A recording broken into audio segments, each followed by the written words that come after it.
In the quiet town of Dubuque, Iowa, a chilling crime shook the community to its core, exposing the dark underbelly of untreated mental illness and the devastating consequences it can have on families. The brutal murder of Jennifer Daisy and her beloved family dog by her own son. Tyler not only sent shockwaves through the local community, but also ignited a national conversation about the intersection of mental health, criminal justice, and societal responsibility. This tragic case serves as a stark reminder of the complex challenges faced by individuals struggling with severe mental illness and their families, while also highlighting the urgent need for reform in how our society addresses and treats mental health issues. As we delve into the details of this heart-wrenching story, we are forced to confront difficult questions about compassion, justice, and the fine line between criminality and mental health crises. On a frigid morning of January 18, 2024 in Dubuque, Iowa, a horrific crime took place. The victims were 46-year-old Jennifer Daisy and the family dog. Prime suspect was Tyler Daisy, Jennifer's 28-year-old son, who had a history of mental illness. The crime was discovered when Christy Fulman, Jennifer's close friend, arrived at her house for a planned coffee date. Upon entering, Christy sensed something was amiss. She saw Tyler in the living room, unclothed. Christy stepped outside to wait, then returned. She noticed the family dog lying motionless on the sofa, which was highly unusual, as Echo would always enthusiastically greet her. Christy also saw Jennifer's purse still in the house, while Jennifer never left home without it. With growing unease, Christy went to Jennifer's bedroom and discovered a horrifying scene. Jennifer lay on the bed with multiple fatal wounds, covered in blood. Panicked, Christy called her boyfriend, and then the police. Law enforcement quickly arrived at the scene. They found Tyler in the bathroom, wet and unclothed. Tyler said he had just showered and complained about his mother practicing witchcraft against him. Police noticed abrasions on Tyler's right hand.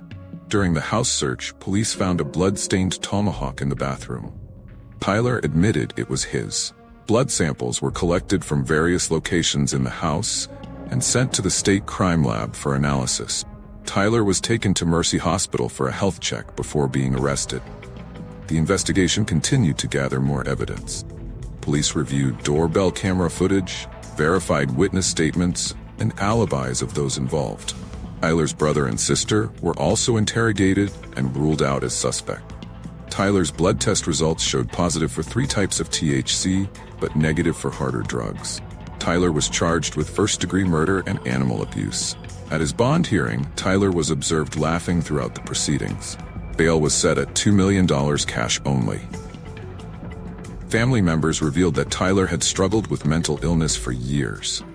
He had been prescribed medication for multiple personality disorder, schizophrenia, and bipolar disorder. Tyler had been hospitalized multiple times for psychiatric issues and was on disability for schizophrenia. He also had a criminal record dating back to 2011, mostly for non-violent offenses. Tyler's sister, Kylie, expressed her belief that her brother's actions were driven by his mental illness, and that he needed treatment rather than imprisonment. She criticized the criminal justice system for quickly resorting to jail instead of providing necessary help for those with mental illnesses. Throughout the legal proceedings, Tyler continued to exhibit erratic behavior. He filed a motion requesting the removal of his state-appointed lawyers, stating he did not intend to use the insanity. However, counsel was ultimately retained. Defense experts concluded that, while Tyler understood the legal process, he was unable to act in his own self-interest or assist his attorneys in his defense. Thus, they believed he was incompetent to stand trial. However, after the state's psychiatric evaluation concluded Tyler was competent, the judge agreed, and the trial was scheduled to begin in July. The trial began without the defendant present. Tyler refused to participate in the proceedings, citing religious and philosophical reasons. Christy Fulman was the state's first witness. She recounted the eerie feeling she had on the morning of the incident and described in detail what she witnessed when discovering Jennifer's body. Medical examiner Dr. Kelly Cruz testified about Jennifer Daisy's cause of death. She confirmed a total of 17 sharp force injuries on the victim's head, neck, and left hand. Cause of death was determined to be multiple sharp force injuries, Dr. Cruz also confirmed that the tomahawk found at the scene was consistent with the injuries on the victim's body. Investigator Kurt Rosenthal recounted his observations of Tyler's behavior and statements. He described Tyler as having a blank stare and moving slowly when apprehended. During interrogation, Tyler repeatedly referred to his mother practicing witchcraft and called her a whore. Tyler also said he would gladly spend an eternity in hell if his mother could have a chance at heaven.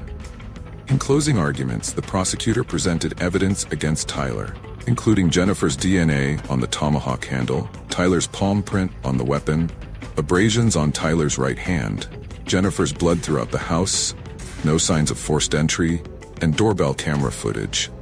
Tyler's legal team focused on suggestions and inferences, highlighting potential inconsistencies in the prosecution's case. However, they provided little substantive evidence to counter the allegations or support claims that someone else could have committed the crime. After considering all evidence and arguments, the jury reached a verdict. Tyler Daisy was found guilty of first-degree murder and animal abuse. He now faces a mandatory life sentence without the possibility of parole. In the aftermath of the trial, Tyler's sister Kylie has continued to advocate strongly for her brother. She calls for a deeper understanding of mental illness within the judicial system. While the court's verdict provided a sense of closure, it also left lingering questions about whether true justice was served. To some, Tyler's fate seemed to straddle the line between criminal accountability and the profound failures of a system ill-equipped to address severe mental health issues. Perhaps this case may serve as a call for compassion and change in how society values preventative measures in such complex situations. This case raises many questions about how society and the legal system deal with individuals suffering from severe mental illness. It also highlights the importance of early intervention and proper treatment for mental illnesses, as well as the urgent need for reforms in the criminal justice system to better address the needs of those with mental health issues. Although justice may have been served in the literal sense of the law, this case leaves much to ponder about how we, as a society, can balance protecting the community and providing necessary support and treatment for individuals struggling with severe mental illness. Ultimately, the tragedy of the Daisy family serves as a painful reminder of the potential consequences when mental illness goes untreated. It also raises questions about society's responsibility in recognizing warning signs and intervening before tragedy strikes. Hopefully, from this heartbreaking case, we can learn and evolve into a more compassionate and supportive society for those grappling with mental illness.